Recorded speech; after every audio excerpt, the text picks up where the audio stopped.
The wind howled through the skeletal branches of the Georgia pines, carrying with it the faint, insistent murmur of voices that no one dared acknowledge. It was Christmas Eve, 1859, on the sprawling hawthorn plantation, where the air hung heavy with the scent of damp earth and unspoken dread. The big house glowed with candlelight and merriment, its windows casting long, mocking shadows across the slave quarters, where 300 souls huddled in the cold, their chains a constant reminder of the invisible bonds that held them. But tonight, something stirred in the darkness beyond the fields, a low, rhythmic chant that seeped into dreams like fog through cracked walls. Elijah, a broad-shouldered field hand with eyes that had seen too many lashes, lay awake on his pallet, the voices curling around his thoughts like smoke. They weren't human, not quite. They twisted and overlapped, promising paths unseen, freedom wrapped in riddles. Come, shed the iron, the woods wait. He glanced at his wife, Sarah, her breathing shallow beside him, and wondered if she heard them too. The children in the next cabin whimpered in their sleep, as if the night itself pressed against their fragile forms. As the moon climbed higher, the murmurs grew bolder, weaving through the quarters like an unseen thread, pulling at hearts long numbed by despair. Old Mama June, the storyteller with gnarled hands and a voice like rustling leaves, sat by the dying fire, her eyes distant. She knew the woods held secrets older than the plantation itself, tales of spirits born from blood-soaked soil, entities that hungered for justice in ways no mortal could fathom. But she said nothing, only hummed a forgotten melody that seemed to answer the calls from the trees.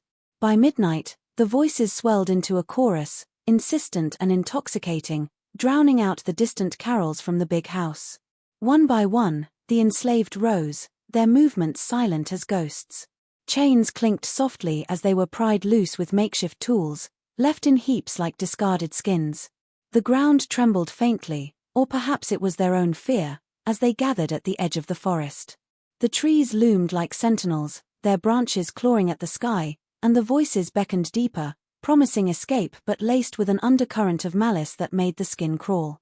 What waited in those shadowed depths? Elijah stepped forward first, Sarah's hand trembling in his, the group following like a river of shadows. The plantation faded behind them, but the voices grew clearer, more personal, whispering names and sins long buried. And as the first flakes of an unnatural snow began to fall, blanketing the path in eerie silence, a chill settled not just in the air, but in the soul, hinting that freedom might come at a price far darker than any chain. The night before Christmas in 1859 carried a weight heavier than any Georgia winter had ever laid upon the hawthorn plantation. In the cramped, draft-ridden cabins that lined the muddy lane behind the cotton fields, 300 souls tried to steal a few hours of sleep before the inevitable dawn call to work. The overseer had granted them a half-day respite for the holiday, a rare mercy that tasted more like mockery than kindness, but even that small concession could not quiet the restless stirring that had begun weeks earlier. It started as the faintest murmur, carried on the wind that slipped between the pine trunks encircling the plantation like a living wall. At first, most dismissed it as imagination born of exhaustion, perhaps the distant lowing of cattle, or the creak of branches rubbing together in the cold. But night after night, the sound grew clearer, more deliberate, threading its way into dreams and waking thoughts alike. They were voices, layered and overlapping, neither wholly male nor female, neither young nor old. They spoke in fragments that tugged at the edges of understanding, promises of open roads, of water that ran north, of a life beyond the reach of whips and auction blocks. Yet woven through every word was something colder, a warning that chilled the blood even as it kindled hope. By Christmas Eve, no one could pretend they did not hear. In the dim glow of a single tallow candle, Elijah sat on the dirt floor of his cabin, knees drawn up, listening as the voices curled around him like smoke. Beside him, Sarah rocked their youngest slowly, her eyes wide and unblinking in the half-light. Across the narrow aisle that separated the quarters, others shifted restlessly on their pallets, old men whose backs bore maps of cruelty, young mothers clutching infants to their breasts, children who had never known a day without the shadow of chains. The air itself seemed thick with anticipation, as if the very night held its breath. Old Mama June moved among them like a shadow, her bare feet silent on the packed earth. She paused at each doorway, pressing a gnarled finger to her lips when questions rose, but her eyes carried a knowledge deeper than fear. She had heard these voices before, long ago, when she was a girl newly torn from Africa's coast. She knew the old stories of spirits that walked the borderlands between worlds, entities born of spilled blood and broken promises, hungry for balance in a land soaked with injustice. Tonight, those spirits spoke not in her native tongue but in the fractured English of the quarters, shaping their ancient call to the desperate ears that needed it most. As the voices rose and fell, swelling with the wind, the enslaved people of Hawthorne Plantation began to understand that something irrevocable had begun. The chains that bound their ankles felt suddenly heavier, as though the iron itself sensed what was coming. Whispers passed from cabin to cabin, careful and urgent, carrying the same unspoken question. Would they answer the call that drifted from the dark woods, or would they turn away and let another year bleed into the next under the same unyielding sky? The night deepened, the voices grew bolder, and in every heart a spark of dangerous hope flickered against the vast and waiting dark. As the hours slipped toward midnight on that frozen Christmas Eve, the voices from the woods no longer drifted in fragments. They pressed against the thin walls of the cabins with a purpose that could not be ignored. The plantation lay hushed under a thin frost, the big house long since darkened after the master's feast, its occupants sleeping off wine and excess while the quarters trembled with a different kind of awakening. Elijah rose first, his bare feet silent on the cold dirt, and stepped outside into the biting air. The sky above was a vault of stars, sharp and indifferent, but at the tree line a single light hovered, pale, steady, and unnatural, like a lantern held by no hand. It pulsed gently, neither advancing nor retreating, suspended just beyond the last row of pines that marked the boundary between captivity and the unknown. Sarah followed him out, pulling a threadbare shawl around her shoulders, her breath clouding in the stillness. One by one, doors creaked open along the lane. Families emerged in silence, children carried on hips or led by trembling hands, elders leaning on younger arms. No one spoke the plan aloud, words felt too heavy, too dangerous, as if naming the moment might shatter it. They simply moved toward the light, drawn by the same invisible thread that had tugged at their dreams for weeks. The iron at their ankles had grown familiar over years of toil, its weight a constant companion, yet tonight it chafed with new urgency. Makeshift keys, nails bent in secret, shards of metal hoarded from the fields, passed from hand to hand. Locks clicked open with soft, deliberate sounds that carried farther than they should in the quiet night. Chains fell away and were laid carefully in piles, not flung in triumph but abandoned like shed skins, the links gleaming dully in the starlight. 300 souls stood freer than they had ever been, yet none celebrated. The light in the woods beckoned with increasing insistence, and the voices that accompanied it now carried individual names. Elijah felt his own spoken aloud, low and intimate, as though breathed directly into his ear. Sarah clutched his arm when hers followed, a whisper that curled around her like smoke. Old Mama June paused longest, her shackles already loosened days before, and stared at the hovering glow with eyes that reflected both terror and recognition. She had warned them, in her roundabout way, that the old ones did not give without taking, that paths opened by spirits often led farther than mortal feet could return. Yet even she stepped forward when her name rose clearest of all, ancient and commanding. They formed a ragged column at the edge of the forest, the light growing brighter as they approached, illuminating faces etched with exhaustion and a fierce, desperate hope. The ground beneath them seemed to thrum faintly, matching the rhythm of their hearts. Behind them, the plantation slept on, oblivious. Ahead, the trees parted just enough to reveal a narrow trail swallowed quickly by darkness. The midnight hour arrived with the toll of a distant clock from the big house, its chimes floating across the fields like a final mockery. And as the last echo died, the light flared once bright, welcoming, and hungry, and the voices rose together in a single, undeniable command that pulled them all forward into the waiting woods. With the midnight chimes still fading across the frozen fields, the first chain struck the ground. It was a soft, deliberate clank, muffled by frost-damp earth, yet it carried through the stillness like a gunshot in a church. Elijah knelt at the edge of the gathered crowd, his thick fingers working the bent nail he had hidden for months inside the sole of his shoe. The lock gave with a faint snap, and the iron band slipped from his ankle, leaving a ring of raw skin that stung in the cold air. He did not rub it. Instead, he laid the chain down gently, almost reverently, as though setting free something more than metal. Around him, the motion spread in ripples. No one shouted orders, None were needed. The pale light in the woods held steady now, brighter than before, casting long shadows that danced across the rows of cabins. Mothers loosened the smaller shackles from their children's legs first, biting back gasps when the iron scraped tender skin. Fathers worked in pairs, one steadying the leg while the other pried at the rivets with tools forged in secret during long nights in the blacksmith's shed. The sounds multiplied: clicks, scrapes, the dull thud of heavy links settling into piles that grew like strange iron cairns along the lane. Sarah worked beside Elijah, her hands trembling as she freed their daughter's thin ankle. The child stood silent, eyes wide, watching the growing heaps with something between wonder and fear. Old Mama June moved among them, touching a shoulder here, murmuring a word there, her own chains already discarded days earlier when she had tested the voices alone. She watched the piles rise and felt the weight of old stories pressing close, iron forged in distant fires, carried across oceans, hammered onto limbs that had never known freedom. Tonight, that iron was being returned to the earth, link by link, as if the ground itself demanded repayment. Not every lock yielded easily. Some had rusted shut over years, others were deliberately tightened by the overseer as punishment. A young man named Isaac struggled with his, the nail slipping twice, drawing blood from his palm. His breath came in sharp bursts, panic flickering in his eyes as the light in the woods pulsed once, impatiently.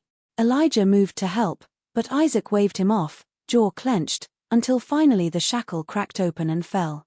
He stared at it for a long moment, then placed it atop the nearest pile with deliberate care, as though laying a burden down forever. The piles grew higher, gleaming dully under starlight, a silent testament forming in the frost.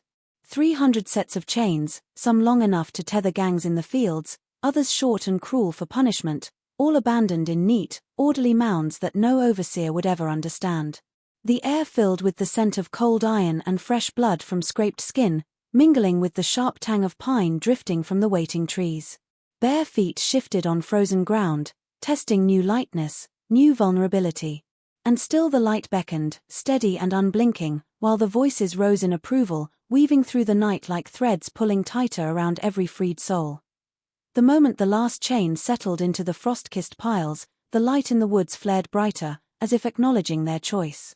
Elijah took Sarah's hand, her fingers cold but steady in his, and together they stepped across the invisible line where the plantation's fields gave way to the tangled underbrush. The group followed in a loose procession, 300 shadows slipping into the trees like water into a riverbed. No one looked back. The cabins, the overseer's whip house, the distant silhouette of the big house all faded into irrelevance as the pines closed around them. The trail was narrow at first, barely more than a deer path worn into the soft earth, but it widened almost immediately, inviting them deeper. The voices swelled in welcome, wrapping around each traveler like a lover's embrace, murmuring encouragements that felt personal and profound. For Elijah, it was a promise of a farm in the north where no one would own him. For Sarah, visions of her daughter growing up free, laughter unbound by fear. The children giggled softly, pointing at fireflies that danced unnaturally bright along the way, while elders like Mama June walked with heads bowed, listening to echoes of ancestors long silenced. But as they pressed on, the woods began to shift. What had seemed a straight path twisted subtly, branches reaching out to snag sleeves and hems, roots rising like veins to trip the unwary. The light ahead stayed just out of reach, always a bend away, pulling them forward with relentless patience. Whispers turned to murmurs of doubt. "This ain't right," muttered Isaac, glancing over his shoulder where the plantation lights had vanished entirely. The air grew thicker, laced with the scent of decaying leaves and something metallic, like old blood. Families drew closer, hands linking instinctively, but the trail forked without warning, one way sloping gently uphill toward a clearing bathed in moonlight, the other dipping into a shadowed ravine where the voices grew fainter, more insistent. Elijah chose the uphill path, trusting the light, but not everyone agreed. A small group hesitated at the fork, drawn by a different call, soft lullabies that promised rest for the weary. Mama June paused too, her eyes narrowing as she sensed the wood's ancient malice stirring.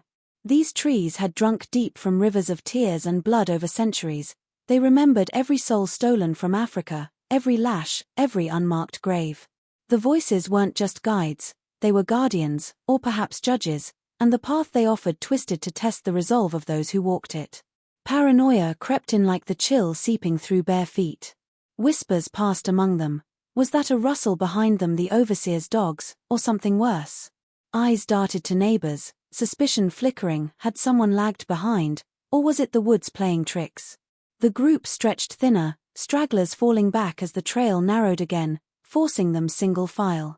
Children clung tighter, their earlier wonder giving way to whimpers. Sarah squeezed Elijah's hand harder, feeling the pulse of fear in his grip. Yet still they moved, drawn by the light that now pulsed like a heartbeat, the voices weaving tales of freedom that drowned out the growing dread. The woods held them now, reshaping their journey with every step, revealing that escape was not a simple line from one place to another, but a labyrinth where doubt and desire intertwined. The woods had swallowed them whole now, the trail twisting deeper into a darkness that felt alive, pressing close with the weight of unseen eyes. The pale light still led them onward, but its glow seemed dimmer, diffused through a thickening mist that rose from the ground like breath from a hidden mouth. Elijah kept Sarah and their daughter close, his free hand brushing against low branches that left damp streaks on his skin. The voices continued their chorus, softer now, almost soothing, yet laced with an urgency that made the hairs on his neck rise. The group moved in a tightened knot, bare feet padding over moss and fallen needles, the initial rush of freedom giving way to a creeping unease. It happened without warning. A young boy named Josiah, no more than 7, had been walking between his mother and older sister, his small hand slipping free as he paused to stare at a cluster of glowing fungi along the path. The mist swirled thicker there, curling around his legs like tendrils. His mother turned to call him forward, her voice a sharp whisper, "Josiah, stay close," but the words hung in the air, unanswered. Where the boy had stood a heartbeat earlier, there was only empty space, the fungi pulsing faintly as if undisturbed. No cry, no rustle of leaves, no footprint left behind in the soft earth. The mother froze, then lunged forward, hands grasping at nothing. Josiah. The name cracked through the night, raw and desperate, shattering the fragile silence. Others rushed to her side, sweeping arms through the mist, calling the boy's name in hushed, frantic tones. Sarah pulled her own daughter tighter, pressing the child's face against her skirt to shield her from the sight. Elijah scanned the trees, heart pounding, searching for any sign, a broken twig, a scuff mark, but the ground looked swept clean, as though the forest had simply inhaled the child and closed over him. Panic rippled outward. Mothers clutched children closer, fathers formed protective circles, eyes darting to every shadow. The voices did not falter, if anything, they grew sweeter, more insistent, weaving apologies and reassurances into their song. "He is safe, he walks ahead, come, come and see." But the words tasted false now, like honey masking poison. Old Mema June stood apart, her face etched with grim understanding, lips moving in a silent prayer to ancestors who knew the price of such paths. She had seen offerings taken before, in stories passed down through generations, souls claimed to balance ancient scales. More whispers spread among the group. Was it the patrollers, silent and swift? Or something older, something the land itself demanded for the trespass of freedom? The mist thickened further, carrying faint echoes that might have been a child's laughter, distant and fading. The light ahead pulsed once, brighter, as if urging them not to linger. Fear took root deeper than any chain had ever reached, blooming into a terror that the voices were not leading them out, but selecting, culling, drawing them toward a fate far worse than the plantation they had fled. The group pressed on, fractured now by doubt, each step heavier than the last as the woods claimed its first silent tribute. The mist clung to them now like a second skin, cold and insistent, carrying the faint scent of iron and wet earth as the group stumbled onward through the ever-shifting woods. Josiah's disappearance had fractured their resolve. Mothers walked with children pressed so tightly against them that small whimpers escaped into the night, while men scanned the shadows with eyes that no longer trusted the path ahead. The pale light still hovered just beyond reach, but its glow felt colder, less like a beacon and more like a lure. The voices persisted, murmuring comforts that rang hollow against the raw grief of a mother whose arms now clutched only empty air. They pressed into a small clearing where the ground dipped unexpectedly, revealing a circle of ancient oaks whose trunks twisted upward like tormented souls. Here the mist thinned just enough to reveal patches of exposed soil, darker than the rest, as if the earth had been turned long ago and never allowed to heal. Old Mema June halted at the edge, her breath catching in a way that made Elijah turn. She stared at the ground with eyes that saw beyond the present, her gnarled fingers tracing patterns in the air as though reading invisible script. The others gathered around her instinctively, drawn by the authority in her silence, the weight of years that made her the keeper of stories too dangerous to tell in daylight. She spoke at last, her voice low and rhythmic, carrying the cadence of fireside tales told in whispers. Long before the Hawthorne family claimed this land, before the first cottonseed was planted and the first ship unloaded its human cargo, these woods had belonged to others. The Creek people had walked here, hunting and honoring spirits older than memory. But when the settlers came with fire and steel, they drove those people out, plowed sacred ground, and buried their sins beneath fields of white gold. Blood-soaked deep blood of the displaced, blood of the enslaved, blood spilled in midnight punishments when no white eyes watched. The earth remembered. The trees remembered. And from that memory rose the voices, not ghosts of the dead but something fiercer, guardians born of injustice, entities that demanded balance when mortal hands refused to give it. The group listened in hushed horror as Mema June recounted fragments of the legend passed down through generations. These spirits did not ferry souls to freedom out of kindness, they weighed them. They offered paths unseen, but only to those willing to acknowledge the debt owed by the land itself. Some who entered these woods emerged north of the Mason-Dixon, chains forever broken. Others fed the soil, their essence joining the chorus that called the next desperate hearts. The mist swirled thicker around the oaks, and for a moment shapes seemed to form, tall figures with eyes like embers, watching, waiting. Elijah felt Sarah tremble beside him, her grip tightening as the truth settled heavy in their chests. The escape they had seized in the dead of night was no simple flight, it was a reckoning with powers older than slavery itself, forces that blurred salvation and judgment into a single, terrifying thread. The voices rose again, patient and knowing, weaving through the clearing like roots seeking purchase in willing souls. The clearing lay silent under the thickening mist, the ancient oaks standing as silent witnesses while Mema June's words hung heavy in the air, stirring memories long buried in the collective soul of the group. Elijah felt a chill deeper than the winter night, his mind racing back to fragments of overheard conversations in the quarters, tales of those who had vanished before, lured by similar calls only to be claimed by the land's unyielding hunger. The voices, which had seemed like harbingers of deliverance, now echoed with a different timbre, one that twisted hope into something sharper, more accusatory. It was Isaac who broke the hush, his voice trembling as he stepped forward from the shadows, eyes darting as if the trees themselves might overhear. He had lingered at the rear during their march, his steps hesitant even after discarding his chains, and now the weight of his secret pressed upon him like the iron he had so recently shed. "I can't go on," he muttered, falling to his knees amid the dark soil. The group encircled him warily, Sarah clutching her daughter close while Elijah's hand instinctively moved to the makeshift knife at his belt. Mema June regarded him with a sorrowful gaze, as though she had sensed the fracture long before it revealed itself. Isaac's confession spilled out in ragged bursts, his words laced with shame and desperation. Weeks earlier, whispers from the big house had reached him through a house servant, a promise of leniency, perhaps even freedom for himself and his kin, if he reported the stirrings among the field hands. The overseer had noticed the restlessness, the hushed gatherings, and sought an informant from within. Fear had gripped Isaac then, visions of his young sister sold away or worse compelling him to agree. But as the voices grew stronger, pulling at his own chained heart, doubt had gnawed at him. He had fed scraps of information, nothing vital, he insisted, but enough to alert the patrollers to watch the woods more closely come Christmas. The revelation ignited murmurs of betrayal, anger flashing in eyes that had moments before held only terror of the supernatural. Elijah lunged forward, gripping Isaac's collar, demanding to know if the disappearances, Josiah's silent vanishing, were his doing, if he had led them into a trap. Isaac swore otherwise, tears carving paths through the grime on his face. The voices, he wept, were real, older than any white man's scheme, tied to the cursed ground where colonial blood had first mingled with that of the enslaved. He had heard the legends too of spirits that tested the faithful, demanding purity of intent, and punishing those who wavered with half-hearted allegiance. Mema June placed a calming hand on Elijah's arm, her voice steady as she explained what Isaac's words confirmed: the woods did not suffer traitors lightly.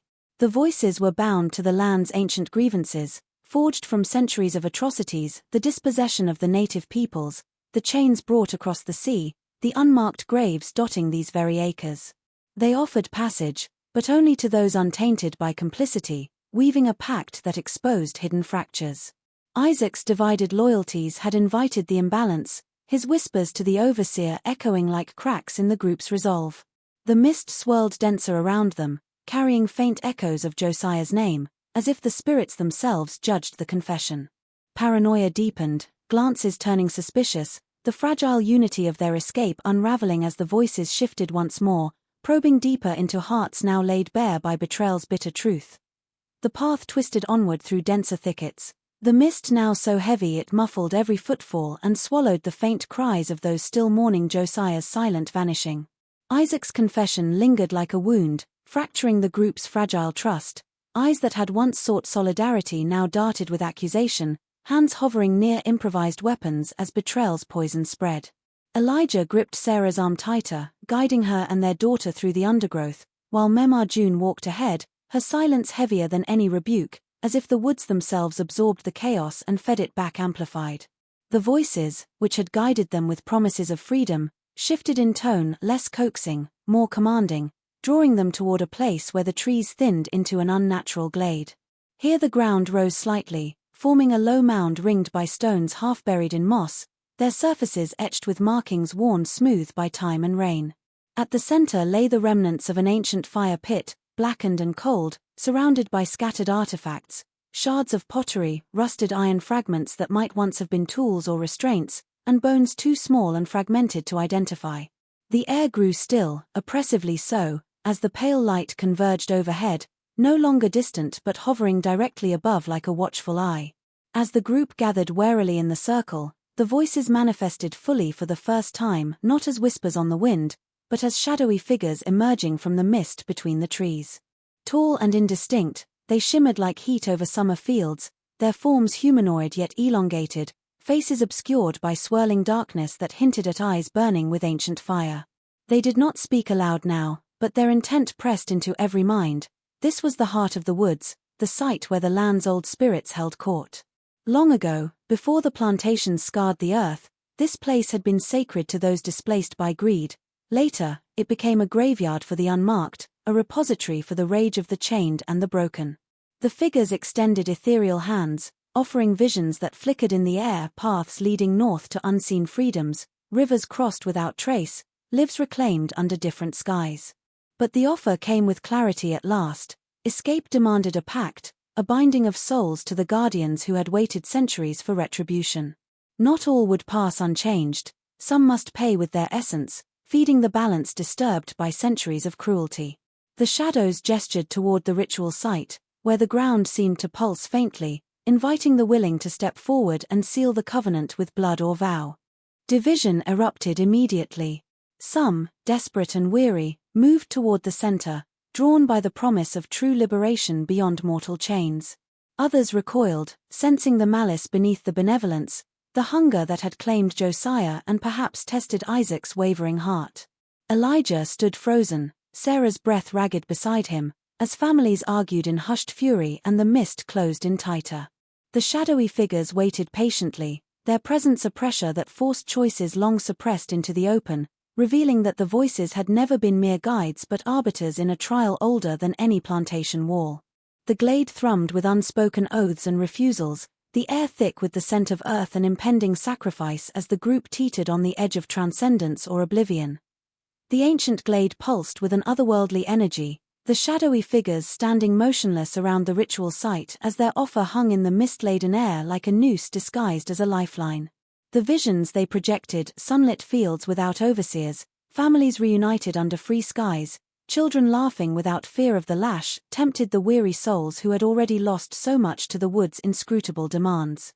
Elijah felt the pull strongest, his mind flooded with images of a homestead far north, Sarah and their daughter safe at his side, the weight of chains replaced by the simple burden of honest labor. Yet the cost gnawed at him, a binding of essence, a surrender of something vital to these guardians who had risen from the earth's long memory of suffering. The group fractured openly now, the fragile bonds forged in shared desperation unraveling under the pressure of choice.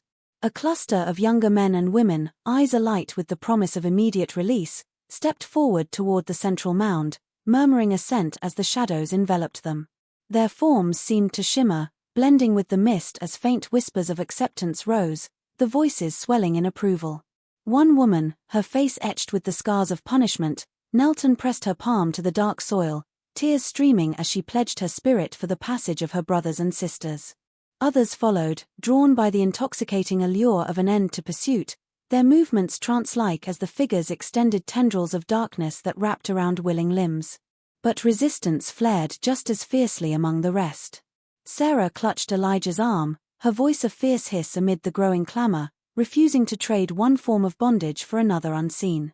"These ain't saviors," she warned, echoing Mama June's earlier tales, her gaze fixed on the elongated shadows that now seemed less benevolent, more predatory.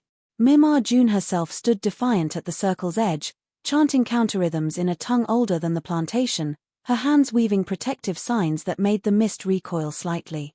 Isaac, redeemed in some eyes by his confession yet haunted by it, shouted accusations of deceit, rallying a faction that backed away from the mound, makeshift weapons raised against any who might force the pact. Shouts erupted into shoves, then blows, as fear ignited violence born of exhaustion and betrayal. Families tore apart in the chaos, some dragging reluctant kin toward the shadows, others pulling them back toward the uncertain trail they had already bled upon. The air filled with cries of anguish, the thud of fists on flesh, the snap of branches wielded as clubs. More vanishings occurred in the melee, figures dissolving into the mist without sound or struggle, claimed perhaps by the guardian's impatience or the wood's insatiable hunger. Blood mingled with the dew on the ground, feeding the ancient sight as the voices intensified, probing fractured loyalties and amplifying every doubt. Elijah shielded Sarah and their child amid the fray, his heart torn between the seductive visions and the terror of what surrender might truly mean, as the glade descended into a maelstrom of sacrifice and defiance that threatened to consume them all. The first pale streaks of Christmas morning filtered through the canopy, turning the mist into a veil of silver as the remnants of the group stumbled from the wood's grasping edges. The violence in the glade had scattered them further, some swallowed by the shadows in silent acceptance of the pact, their forms dissolving into the earth as if reclaimed by the ancient guardians, others fleeing in terror, vanishing into underbrush that seemed to part and close like breathing lungs. Elijah emerged with Sarah and their daughter clutched close, his body aching from blows traded in the chaos, blood crusting on his knuckles from defending against those who would drag them back to the ritual mound. Mima June followed, her chants fading into hoarse whispers, her eyes hollow with the weight of choices that had torn souls asunder. Behind them, the voices fell silent at last, their chorus spent, leaving only the rustle of leaves and the distant call of awakening birds. The survivors, fewer now, perhaps half the 300 who had entered, stood at the forest's fringe, gazing upon a world transformed. Their skin bore strange marks, faint luminescent patterns like roots beneath the surface, glowing softly in the dawn light as if the woods had inscribed its bargain upon them. Elijah flexed his hands, feeling a new strength coursing through his veins, unburdened yet altered. Sarah's tears fell not just from grief for the lost, including Josiah and those claimed in the fray, but from a profound shift within, a sense of ancestral power awakened at terrible cost. They did not speak of what they had become, whether freed by benevolent spirits or bound to vengeful ones, liberators who granted passage in exchange for essence, or devourers who fed on desperation to right centuries of wrong. The pact's ambiguity lingered like the mist clinging to their clothes, a mystery that bound them closer than any chain ever had. As they scattered into the breaking day, some toward hidden northern paths, others melting into swamps where maroons waited, the hawthorn plantation stirred miles away. The master would rise to empty quarters, heaps of abandoned irons gleaming in the frost like forgotten relics, and no trace of the 300 save faint whispers carried on the wind. Word would spread in hushed tones among the enslaved elsewhere, a tale of voices that called on holy nights, promising escape but demanding reckoning. The owners pondered the empty chains with growing unease, attributing the vanishings to tricks of the Underground Railroad or mass flight under cover of holiday merriment, never grasping the deeper force that had intervened. The survivors carried the secret in their blood, transformed beings who walked freer yet forever marked, their footsteps light on soil that now recognized them as kin. Dawn fully broke, bathing the world in cold clarity, as the woods retreated into silence, sated or sorrowful, waiting for the next cry of injustice to stir its ancient hunger once more. The line between salvation and damnation blurred eternally in their wake, a legacy of ambiguous triumph that echoed through generations, reminding all who heard the whispers that true liberation might demand a price no mortal could fully comprehend.